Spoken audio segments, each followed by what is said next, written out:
Unit 5, Listening 1, Activity A. Welcome to Lesson 15, Module 1 of Environmental Psychology. This week, I'll be introducing you to the field of environmental psychology, which is an area that studies the interrelationship between human behavior and environments. Environment refers to the natural environment, such as parks, natural resources, and outdoor settings, and built environments, or those structures and spaces which are constructed rather than those that occur naturally. Today, we'll be concentrating on characteristics of behavior and our connection to the space around us, focusing on gender, eye contact, and our need for privacy. We know that our need for space and our reactions to perceived invasion of our space are different for men and women. Males often object to face-to-face invasion. Sitting directly across from a male is often more offensive to them than sitting next to him. However, females often object to adjacent invasion. This has to do with competition versus affiliation goals. Males are expected to compete and women to affiliate. It's not necessary to affiliate with someone who is sitting across from you, but if someone sits next to you, it's often felt that you should engage in some affiliative behavior if you're a female. If you're a male, on the other hand, an adjacent invasion is not as important as a face-to-face or across-from-you invasion. What we know is that because these gender differences exist, you can also look at where people put their belongings. Belongings are often placed to avoid invasion. Females will often place their books or belongings to the side of them in a vacant seat in order to force people to have to make another kind of invasion. Males, on the other hand, will often put things across from them to indicate that they are taking up the space in front of them to prevent face-to-face invasion. In addition, we mark our territory with our belongings. For example, putting your jacket on the chair next to you, or putting your book on the table in the space that you feel belongs to you. In fact, 83% of students sit in the same seat all semester during a large lecture course. This is quite remarkable. There's nothing really about that seat specifically that makes it theirs, but we have this very territorial behavior ingrained in us. Equally important, we know that when males mark their territory, these markers are taken very seriously. If you look at desks, office space, and seating, you'll find that you behave in a very different way depending on to whom the office belongs. If you enter an office and you believe that a male is in that office, you will respect the desk and office space and seating arrangement. However, females' offices tend to be invaded and manipulated. That is, people will move things on the desk, play with objects on the desk, take up their office space, choose a different seat, move the chairs, and so on. In short, the gender of the owner affects our reaction to his or her territory. Another study that shows this reaction to how seriously we respect people's territories is called the jacket study.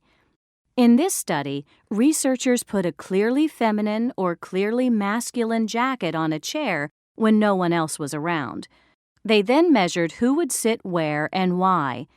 If it was a male jacket, people kept their distance. They sat several chairs away. However, if it was a female jacket, people often would move the jacket or turn it into lost and found. They didn't see it as a marker. We know that people engage in territorial behavior and males have larger territories than females. This begins when they are children.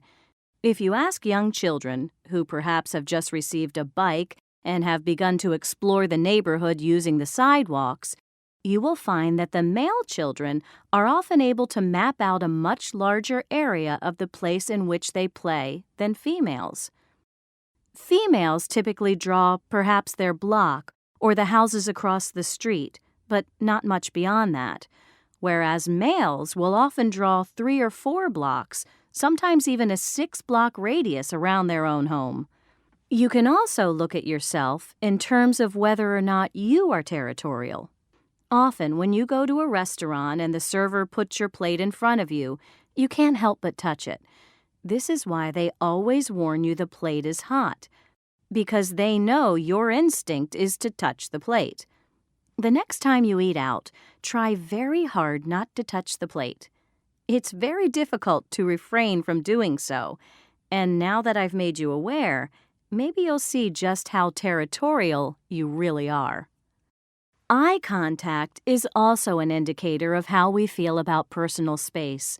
One study of eye contact was conducted in post offices in 3 environments. Researchers looked in Parksford, a rural community, Bryn Mawr, a suburban town, and Philadelphia, a big city, and found that males and females within each community typically engage in eye contact at the same level.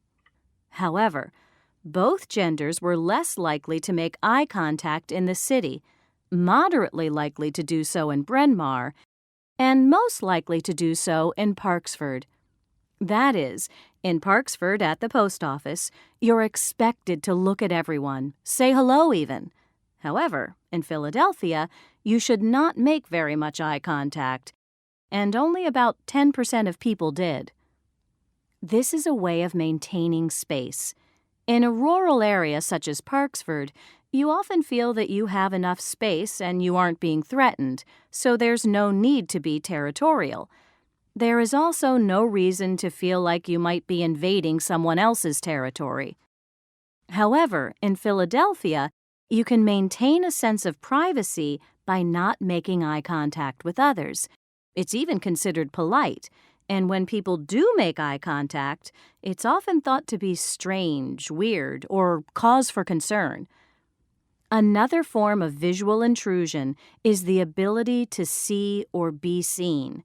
This is usually seen as stressful. Restaurants or offices have been made to give a sense of privacy.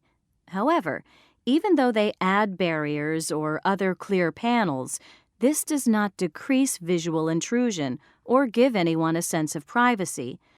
What we know about college students is that those who drop out are more likely to be students who had to live in dorms with roommates and use communal bathrooms and showers. So, if you need an argument for getting your own apartment, this could be it.